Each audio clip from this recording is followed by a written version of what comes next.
दोस्तों, पूरी दुनिया में पक्षियों की 10,000 से भी ज़्यादा प्रजाति पाई जाती हैं। सभी के वही 2 पंजे, 2 पंख और 1 गर्दन होती है।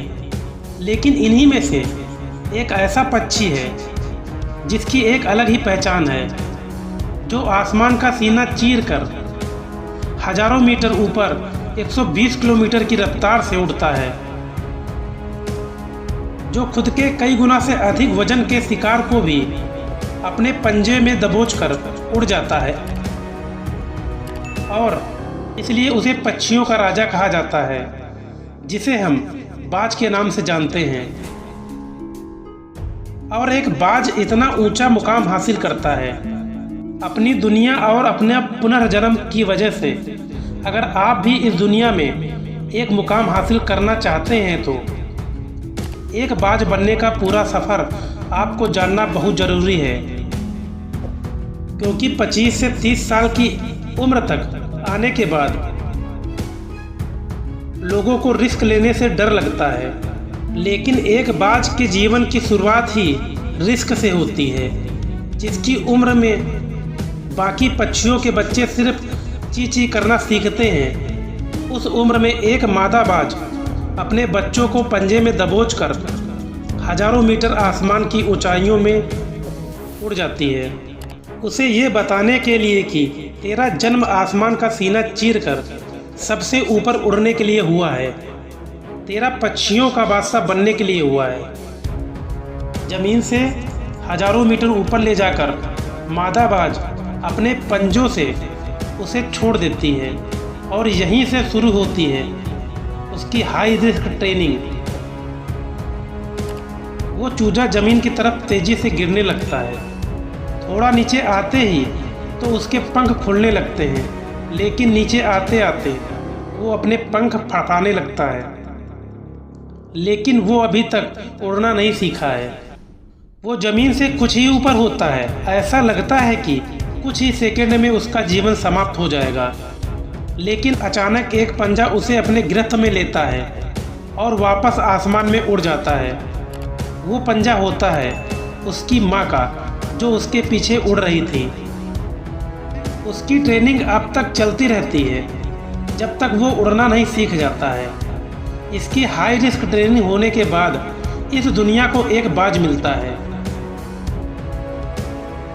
बारिश के वक्त जब सारे पंछी आश्रय की तलाश करते हैं, तब यही बाज उस बारिश में आसमान को चीरते हुए ऊपर निकल जाता है और बादल से कहता है, तू बरस ले, कितना बरसेगा, और फिर नीचे आकर चैलेंज करता है। एक बाज की उम्र लगभग 70 साल की होती है। जब वह 40 साल का होता है, तब एक परेशानी उसकी ज़िंदगी में मौत बनकर आती है, जो आपकी परेशानियों की तुलना में बहुत बड़ी होती है। क्योंकि 40 साल की उम्र में बाज की चोंच इतनी मुड़ जाती है कि उसे शिकार निगलने में बहुत परेशानी होती है। उसके पंख भारी हो जाते हैं, छाती से चिपकने लगते हैं, जिससे उड़ना बहुत मुश्किल हो जाता है। उसके पंजे लंबे और लचीले हो जाते हैं, जिससे वो शिकार को सही से नहीं पकड़ पाता। अब उस बाज के पास सिर्फ 3 रास्ते होते हैं। पहला रास्ता, वो अपने शरीर को त्याग सकता है। दूसरा रास्ता, गिद्ध की तरह छोड़े हुए भोजन पर निर्भर हो जाए। सबसे कठिन और पीड़ादायक रास्ता, अपने आप को पुनः स्थापित करने का, फिर से आसमान का सीना चीरकर उड़ने का। और वो इसी तीसरे रास्ते को चुनता है और अपने पास के सबसे ऊंची चोटी पर पहुंच जाता है। वहां पर अपना घोंसला बनाता है और फिर से शुरू होता है परेशानियों को जड़ से उखाड़कर आसमान में उड़ने का सफ़र। वही अपनी चोंच को एक चट्टान पर मार मार कर तोड़ देता है और लहूलुहान हो जाता है और इंतज़ार करता है नई चोंच आने का। उसके बाद अपनी नई चोंच से अपने पंजे को काट देता है और फिर इंतज़ार करता है नए पंजों का आने का। उसके बाद वह अपने एक एक पंख को शरीर से अलग कर देता है और फिर इंतज़ार करता है नए पंख उगाने का। और इस प्रक्रिया में उसे समय लगता है पूरा 5 महीने का। इन 5 महीना कड़ी तपस्या से एक बाज का पुनः जन्म होता है और फिर से तैयार हो जाता है आसमान का सीना चीर कर उड़ने के लिए।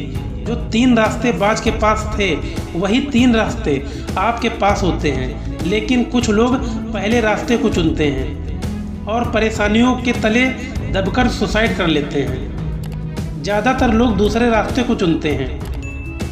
वो परेशानियों का बोझ पड़ते ही अपने लक्ष्य को छोड़कर एक नॉर्मल लाइफ जीने लगते हैं। और कुछ वो लोग भी होते हैं जो इस परेशानियों को लात मारकर अपनी मेहनत के दम पर बाज की तरह आसमान की बुलंदियों को छूते हैं। दोस्तों, बाज की यह ट्रेनिंग हमें बहुत बड़ी सीख देती है कि अगर रिस्क लेना पड़े तो लो।